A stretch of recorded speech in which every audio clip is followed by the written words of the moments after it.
If it comes down with the amount of snow at the pace we're expecting, which I think I hear is, and it could be corrected on this, but several inches per hour. I think it'd be up to 3 to 5 inches per hour. And if that continues, if it does start at 2 a.m., and what I'm told is the heaviest can be between 4 a.m. and sometime late afternoon tomorrow, there could be a substantial accumulation that could impact and would put us in a catch-up mode for at least the next couple days. So what else does that mean? It means if you can, depending on when you're seeing or hearing this or seeing it, if you can get your stuff done, whether it's shopping, whether it's errands, whether it's collecting, whatever it is that you need to do outside of your residence, to do it today so that you're not compelled, you don't have a need to kind of challenge the weather and put yourself in what could potentially be harm's way, or certainly in the way of bad weather and inclement conditions, to say the least, over the next 2 days. So we'd ask you to consider doing that now. This is a city with 145,000 people in it, plus people that come in and out and work every day. So that your participation in helping us, hundreds, certainly, probably over 1,000 city employees that will be working on clearing the streets, in providing public safety and responding to emergencies and all the ancillaries. If you could help us try and keep this city moving in every way, despite the snow that we're going to get, it would be greatly appreciated. We think that we've done, and I want to compliment the emergency services. The chief has put together a comprehensive report, or plan, I should say, which addresses everything from our towing plan to our snow emergency streets, to storm surges if we have them at the coast. So we believe that this is as prepared as we can be for what we expect to be probably the worst storm of the year. So with that, and I could take any questions, I'm going to turn it over to the Chief of Police, and then he's going to turn it over to Emergency Management, and then we'll take some questions. Sure. Thank you very much, Mr. Mayor. We want everybody to be safe, so I'm asking all the citizens to please stay home tomorrow. You don't have to go anywhere. Stay home. Make sure you get supplies tonight. If you need to gas up your car, do so. If you need to go to the market, do so. But stay home tomorrow. Be assured that officers of the Bridgeport Police Department are out there right now warning people to move their vehicles to the even side. If you don't move your vehicle, we're going to tag you, okay, with a $70 ticket, and we're going to tow you. We don't want to do that.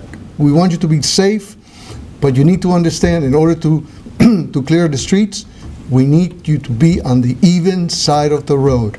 With that, I'm going to turn it over to Scott, there's only one more thing. Yeah.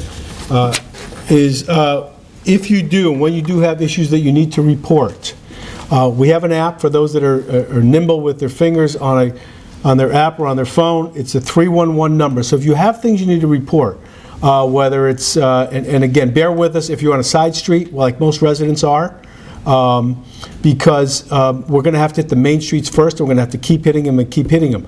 But doesn't mean you can't call and tell us what you see or what you hear, or if you have a need.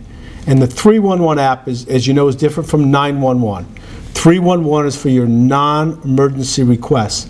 So we'd ask you to use that. It's the best way to get to us. Your information will be received in real time, and we'll respond to it. Now, that does not mean, unfortunately, or God forbid, if you have a situation that needs an emergency response, you still can use certainly 911. But we'd ask you, the more planning we do, and I know we have individuals that may have particular needs, we want to be there. Our emergency services will be there. Our police department needs to be able to have the ability to get out, our fire services, ambulatory, and all that.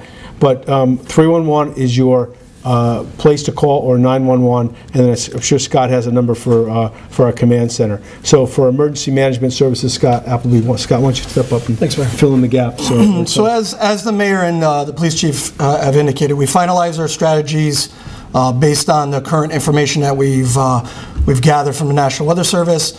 We are asking residents to adhere to all of our regulations. If there are non-emergency issues or concerns or questions, they could also, as the mayor indicated, use our 311 app or contact the Bridgeport Emergency Operations Center at 579-3829. That's 203-579-3829. We are preparing for the worst, and we're hoping for the best at this time.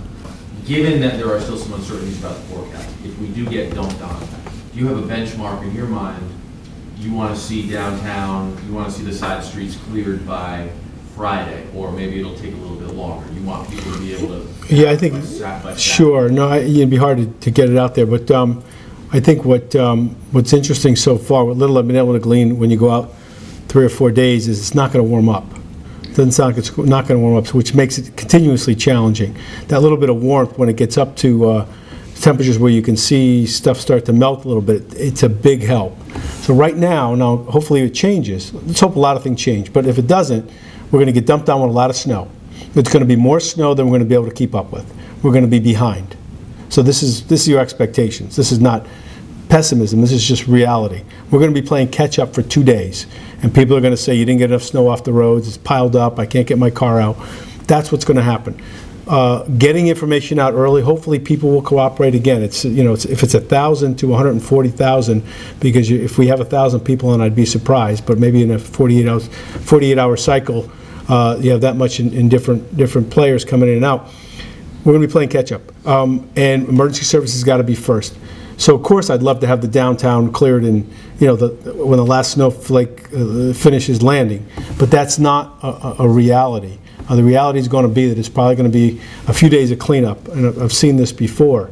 And then then snow removal, which means not have you just plowed the streets, but in a lot of areas you have to take the snow, put it in the back of the pickup trucks, as we know, and find a place to dump it. In the old days, and I'm old enough to remember them, used to be able to dump it in Long Island Sound.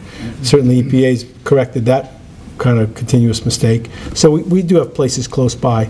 And there's going to be, as much as we have privates committed, there's going to be, I'm sure they're getting strained too. They probably committed to us for 2 days, and we're probably going to need them for longer than that.